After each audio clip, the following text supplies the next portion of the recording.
What great people do is they pour their focus into what they're doing at the time and they address that.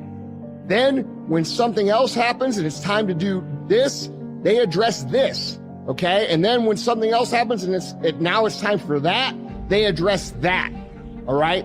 They go through their day completely designed to be present in whatever it is they're handling at the moment, which allows them to A, be more successful and effective with it, and B, be happy. Rich people think different. So what I'm gonna put in your head today is a rich people concept so you can get to understand it. The only difference between successful people and not is just how they think. Rich people think different. Or focusing too much on what disappointed you or who disappointed you. What you don't want to do is put so much energy into what happened that you miss out on what is happening. To give the pharmacist some signals to indicate I'm getting the hell beat out of me. And then you got on top of all of that, just trying to, just say, be anxious for nothing. Somebody who succeeds, you want to be somebody who builds something. You want to be somebody who people write books about. One day you're going to have to be okay with being baddish for a long time. Those times when you get up early and you work hard, those times when you stay up late and you work hard, those times when you don't feel like working, you're too tired, you don't want to push yourself, but you do it anyway. That is actually the dream.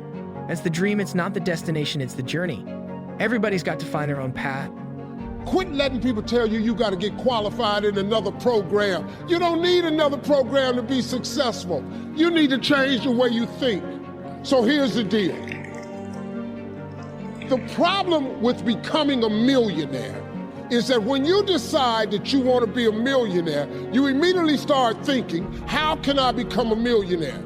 Well, that thought don't just pop into your head, so you get frustrated and you don't become a millionaire. Or as soon as I think of how I'm gonna make $1 million, you can't think of how to make $1 million. Stop.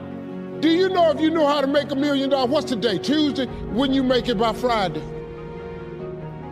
You should be in such a zone that your mind is only programmed to look forward. You are not looking backwards. You are not looking to the right. You are not looking to the left. You gotta be focused. Once you get clear on what you want, you have to have the courage to chase it. At the end of the day, you can't let your disappointment stop your grind. Keep going. Disappointment hurts, but you have to be willing to stay committed through the pain. Would not you make it by Friday? But suppose I told you how you can become a millionaire with what you have. Because here's the deal. All of you have everything it takes to become rich. You just don't believe it.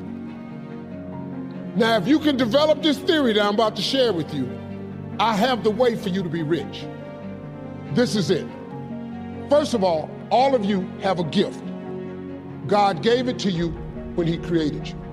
God never created a single soul without giving him a gift. That's the God that created you. He's a very smart God. Here's the cold thing. When he made you, he put the gift inside of you. He didn't hide it under the ocean. It ain't on the mountain nowhere. It ain't under no rocks. You ain't got to go drilling. God put what you needed inside of you at birth. All of you have a gift.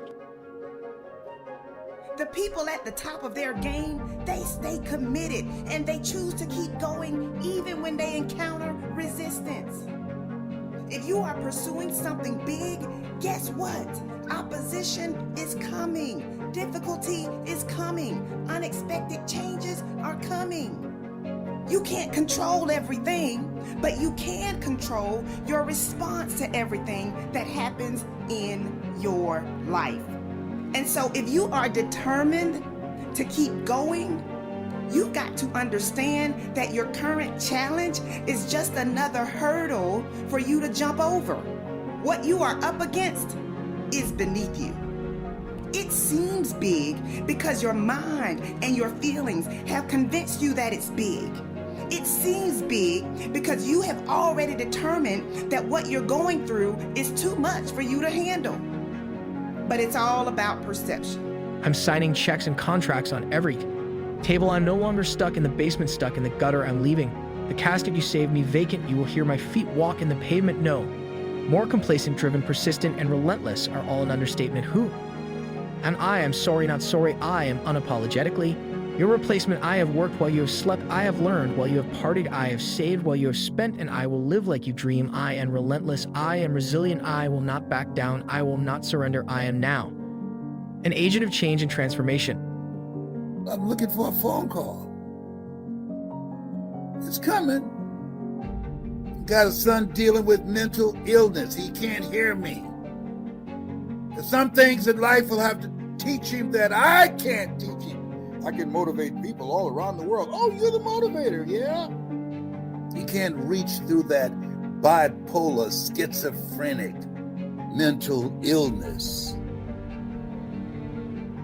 For all the young people here who are maybe they're just having their first kid and they're in their late 20s, early 30s, around that range, what are the 3 habits or skills you wish you would have known then that you wish all of them start to learn at this age in their life? It's a tough one because I think at every stage of your life you look at life differently, so it's hard to tell someone in their 20s how they should be until they've experienced certain things. There are certain things that just be words, but if I was going to give a couple habits, I'd say the first habit is to not judge yourself too hard, because I think that's what young people do a lot, and I think people do of all ages. You know, when you're 61 years old and you've lived as much life as I have, a little less judgment of myself in this area. It's not make everything life and death, because then the kid feels that, and it isn't all life and death. I got to be honest, I thought when my daughter's crying is like, I hate anybody in pain. I thought it was going to just pierce me and make life so difficult. In this very moment, all you have is all you need. What would you like to do? What do you believe you've been destined to do? Sometimes you've got to fall back into the dark room and focus on you. You have a date with destiny. You have unfinished business. It's time for you to go back to the drawing board with a new perspective if you can see it. You can have an I am clutch. I am the difference maker. I am the game changer. I must work out X amount of times a week. I must forgive. I must evolve. I must become. I must retain. I must grow. I must. With I must evolve. I must go to the next level. I must live in this type of house. You ain't all that. Now you rushing. The medication you're on doesn't work on the cancer anymore. Now you're rushing. Trying to get something done before you leave here, because death is stalking you, like it is all of us. Nobody's figured out how to get out of here alive. A pregnant mother shot in the head.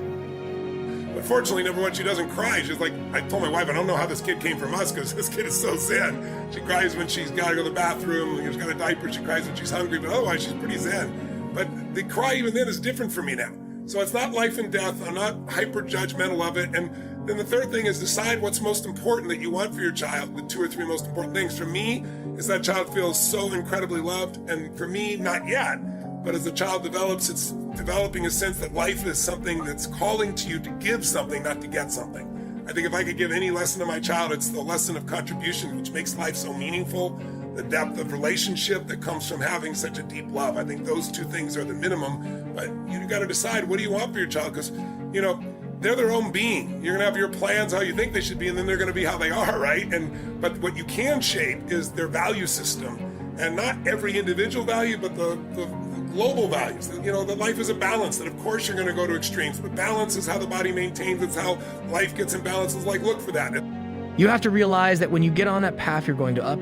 You're going to make mistakes. You're going to have bad jobs, like really bad.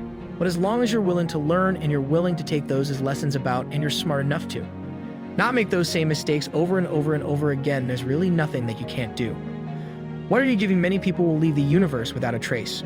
No one will know they were here, and in fact, under their name, we could put under their not used up. Will anybody know that you came this way? What contribution are you giving? What will you leave? What will be different?